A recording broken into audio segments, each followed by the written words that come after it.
नमस्कार दोस्तों, इस वीडियो पे हम बात करेंगे क्लास 12th इंग्लिश के अंतर्गत जो आपका टेक्स्ट बुक है इसमें प्रोज से 10 काफ़ी ज़्यादा इंपॉर्टेंट क्वेश्चनों की। तो ये 10 क्वेश्चन अगर आप तैयार कर लेते हैं तो बोर्ड एग्जाम में जो आपका 15 नंबर का क्वेश्चन आता है, यानी कि जो आपके 3 क्वेश्चन करने होते हैं, आपको पेपर का पैटर्न मैं क्लियर करा चुका हूँ, जिसमें एक क्वेश्चन लॉन्ग का होता है और 2 आपके शॉर्ट के आते हैं।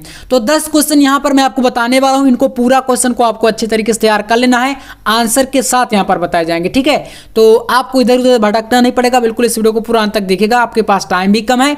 चलिए शुरू करते हैं। यहां पर आपके सामने देखिए पहला क्वेश्चन जो कि मोस्ट इंपॉर्टेंट है, बहुत ज्यादा रिपीटेड है, और क्वेश्चन में देखिए कहा क्या गया है, व्हाट डिड एम हेमल। ठीक है, यानी एम हेमल ने क्या किया, से when French reach to the school, यानी कि जब फ्रेंच स्कूल पहुंचा तो एम हेमल ने क्या किया। ठीक है, तो इसका आपको आंसर देना है, पहले चैप्टर से है। चलिए जानते हैं आंसर कैसे लिखेंगे। अब एक चीज यार आपको ध्यान देना है, हमेशा इंग्लिश में क्या होता है, क्वेश्चन को थोड़ा सा घुमा के पूछता है। घुमा के मतलब समझ रहे हैं, क्वेश्चन आपसे पूछे पहले, उससे पहले आपको पढ़कर उसका थोड़ा सा अर्थ समझना पड़ेगा। मेरे कहने का मतलब ये है कि अगर क्वेश्चन पूछ रहा है कि यहाँ पर पूछ लेता कि एम हेमल ने क्या कहा फ्रेंच जब स्कूल पहुंचा, अब इसी को क्वेश्चन थोड़ा सा इधर उधर कर देगा तो फिर कंफ्यूज मत होइएगा कि भैया ये तो हमने पढ़ा ही नहीं। तो फिर आपको यही चीज़ ध्यान देना, अगर ये थोड़ा सा मैच करे तो यही आंसर लिख के आना, ये चीज़ ध्यान दीजिएगा, क्योंकि समय कम है। हर चीज़ें यहाँ पर मैं प्रयास कर रहा हूँ कि जल्दी से हो जाए, लेकिन फिर भी आप थोड़ा सा प्रयास करिएगा कि क्वेश्चन छूटे ना आपसे। चलिए आंसर देखिए इसका हो जाएगा कि when French reach to the school, यानी कि जब फ्रेंच स्कूल पहुँचा, M Hamel saw him and said, उसको देखा और कहा, एंड सेड वेरी काइंडली, और बहुत ही दयालुता पूर्वक कहा, to go his place quickly, अपने स्थान पर जाओ जल्दी से, and they had been beginning without him, और उसके बिना ही शुरू कर दिया। मतलब देखिए जैसे होता है ना, जैसे आप किसी क्लासरूम में जाते हैं तो टीचर आपको देखकर क्या बोलते हैं, जल्दी से जाओ वहां पर बैठो और जल्दी से मतलब पढ़ाई शुरू करो, है ना। जैसे मतलब आप लेट पहुंचते हैं तो ऐसा होता है, तो वही चीज़ यहाँ पर उन्होंने कहा दयालुतापूर्वक कि जल्दी जाओ और बैठो, मतलब और क्लासरूम में, ये सब चीज़ें यहाँ पर स्कूल में उनसे कहा गया था। ठीक है ना, एम हेमल ने कहा था। तो ये फर्स्ट काफ़ी इंपॉर्टेंट क्वेश्चन है। चलिए इसके बाद देखिए शॉर्ट में बता रहा हूँ, ज़्यादा परेशान नहीं होना, आपको आसानी से लिख देना, ऐसे लिखने पर पूरे नंबर आपको मिल जाएंगे। ठीक है, क्योंकि यार कॉपी भरने के नंबर नहीं मिलते, वहाँ पर नंबर मिलता है आपको अगर आप एग्जैक्ट आंसर देते हैं। ये चीज़ हमेशा याद रखना, ठीक है, और मैं हमेशा से यही कहता हूँ आपको, आप परेशान मत होइए। चलिए दूसरा क्वेश्चन देखते हैं। सेकंड क्वेश्चन कह रहा है, what did M Hamel say about the language and its important, यानी कि जो एम हेमल है उन्होंने अपनी भाषा के महत्व के बारे में क्या कहा।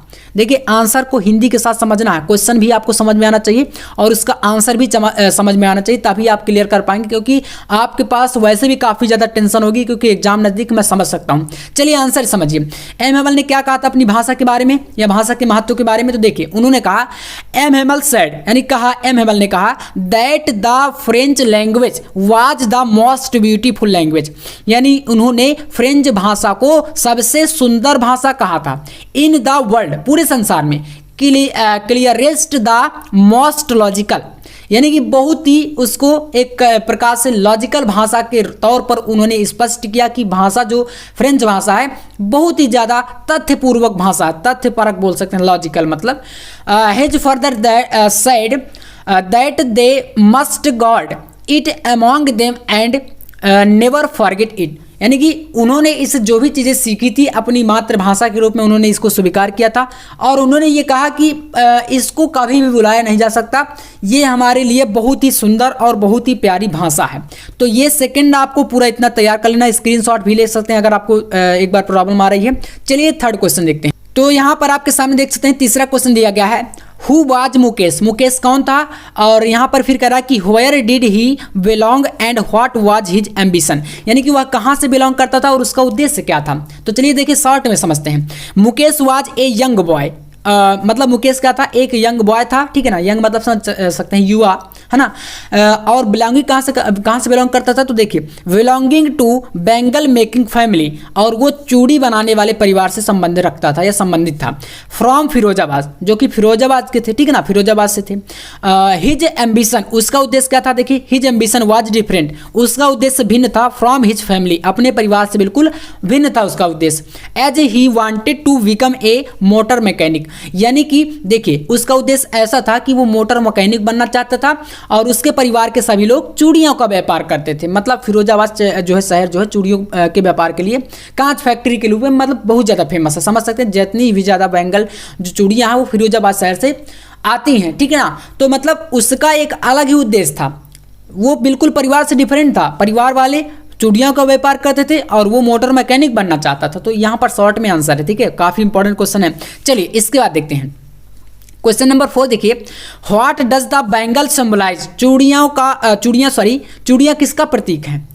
एंड यहाँ पर फिर पूछ रहा है what is the role of bangle makers of Firozabad. देखिए क्वेश्चन हमेशा ऐसे ही यूपी बोर्ड में पूछता है, एक आपका यहाँ से यहाँ तक हो गया, फिर इसी में सटा के एक दूसरा क्वेश्चन पूछ लिया।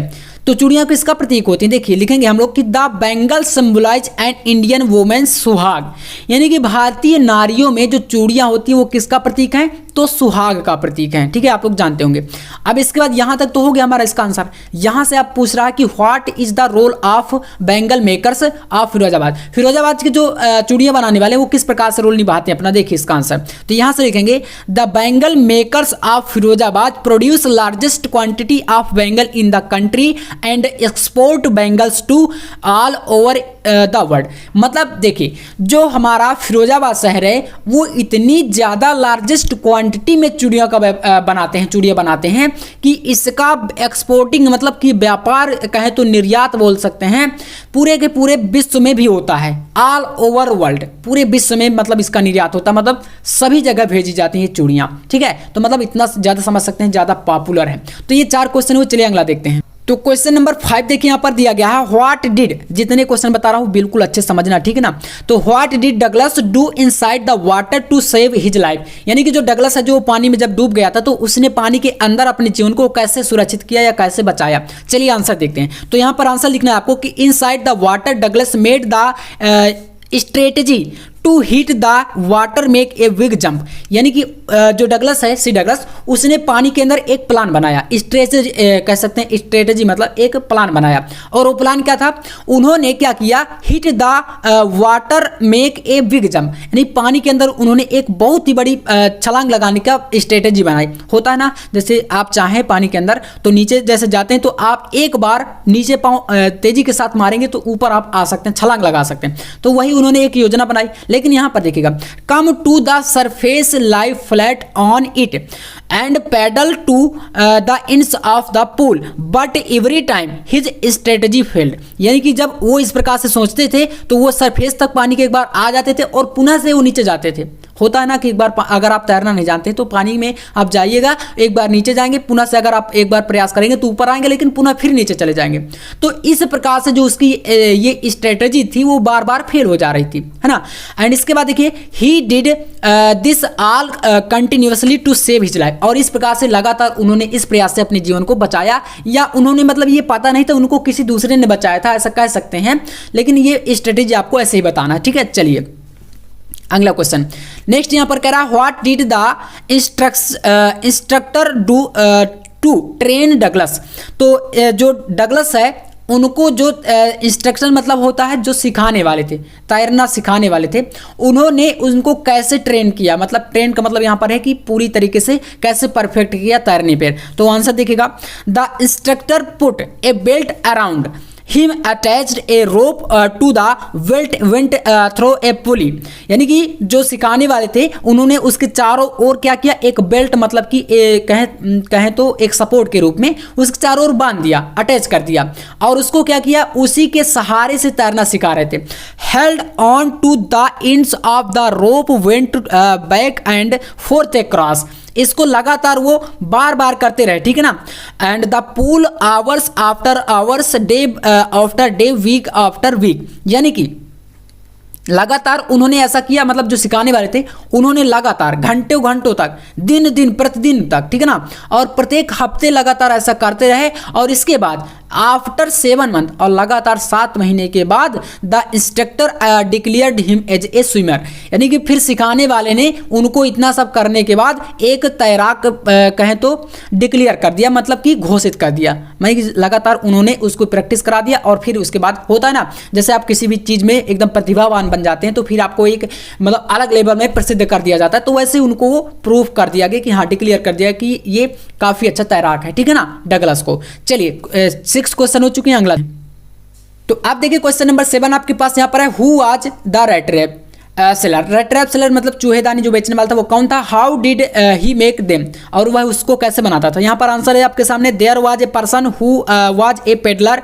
And use to wander here and there selling rat trap, यानी कि जो पेडलर है वो फेरी वाले को कहे यहाँ पर कहा गया है। तो वो एक व्यक्ति था जो कि आश्चर्यजनक चीजें जो है मतलब इस प्रकार से जो है चूहेदानी को बेचता था। और यहाँ पर बात करें, he was the rat trap seller and he made those rat trap himself from the material he got by beginning in the store or at the big farm, यानी कि उसको जो वो खुद से जो है मतलब कहें तो मेड मतलब बनाता था खुद से, और उनको खुद का मटेरियल लगा के उनको बना के बेचता था, और ये सब लगातार वो एक बड़े फ्रेम में कर रहा था, ठीक है। तो इसको आप कर लीजिएगा। बाकी यहाँ पर अगला क्वेश्चन नंबर 8 देख सकते हैं, 10 क्वेश्चन करना है, 10 काफी महत्वपूर्ण है आपके लिए। चलिए इसके बाद देखिएगा, What information did the iron master and his daughter received at the church, यानी कि जो आयरन मास्टर है और जो उसकी बेटी है उन्होंने चर्च से क्या इंफॉर्मेशन एकत्र करी या क्या सूचना उन्होंने पाई थी? देखिए तो यहाँ पर आंसर है आपके सामने, at the church the iron master and his daughter come to know, यानी कि आए और उनको पता चला, जाना, that one of the old crofter of the iron works had been robbed by a man who went around selling rat trap। तो इतना आंसर आपको इसका दे देना है यहाँ पर क्वेश्चन नंबर 8 का। देख सकते हैं बहुत ही सिंपल तरीके से, मैंने ज़्यादा बड़े आंसर भी नहीं लिए हैं, और इतना लिखेंगे तो अब आप एक बात बताइए, आप सोचेंगे कि यहाँ पर इसका आंसर और बड़ा हो सकता है। तो भाई साहब जितना पॉइंट पूछ रहा है हमने उतना सारा कुछ तो बता दिया कि उनके पास क्या इंफॉर्मेशन थी आयरन मास्टर और उसकी बेटी के। चाहे किसी भी क्वेश्चन में आप जाकर देख लीजिएगा, हमने एग्जैक्ट आंसर लिखा है, ना कि बढ़ा चढ़ा के वहां पर बहुत ज्यादा बड़ा नहीं पेश करना है। 40 शब्द आप लिख देंगे आंसर का, आप लोग आंसर का उतना लिखने पर नंबर आपको मिल जाएगा। तो ये आपके 8 क्वेश्चन हो चुके हैं। चलिए क्वेश्चन नंबर 9 को देखते हैं। तो अब आपके पास यहाँ पर है क्वेश्चन नंबर 9। अब इसमें देखिए क्या कहा गया है।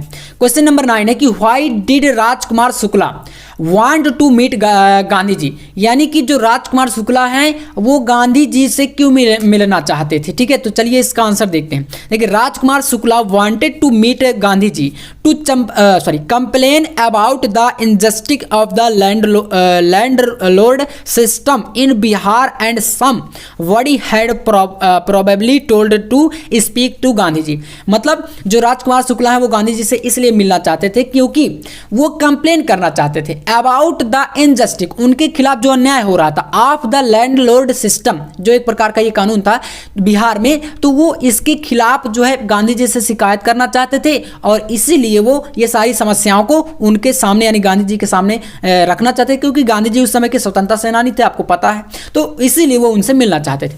अगला क्वेश्चन देखिए, व्हाई डिड गांधी जी, यहाँ पर क्या है, चिड द लॉयर, यानी चिड मतलब होता है डांटना, तो गांधी जी ने वकील को क्यों डांटा था?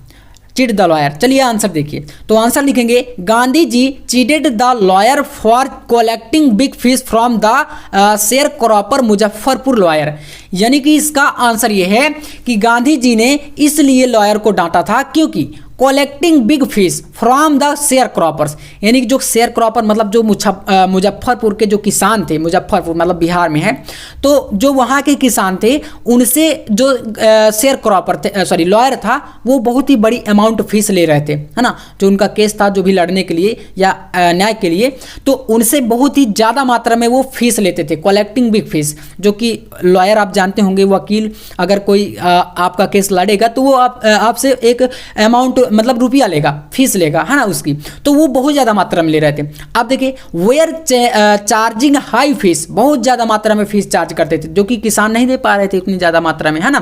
From the poor sharecroppers with were actually unable to maintain their livelihood, जबकि जो वहाँ के किसान थे वो इतना ज़्यादा गरीब थे कि वो लिवलीहुड मतलब कि अपना जो कहें तो पालन पोषण है अपना डेली का, वो अच्छे तरीके से नहीं कर पा रहे थे। और वहाँ का लॉयर तो जो थे वो बहुत ज़्यादा मात्रा में फीस ले रहे थे, तो किसानों को क्या हो रहा था, बहुत ज़्यादा प्रॉब्लम का सामना करना पड़ रहा था। और इससे नाराज होकर गांधी जी ने लॉयर यानी वकीलों को डांटना शुरू किया या डांटा था। ठीक है, तो रीजन आपको समझ में आ गया कैसे क्या सारी चीजें हुई थी।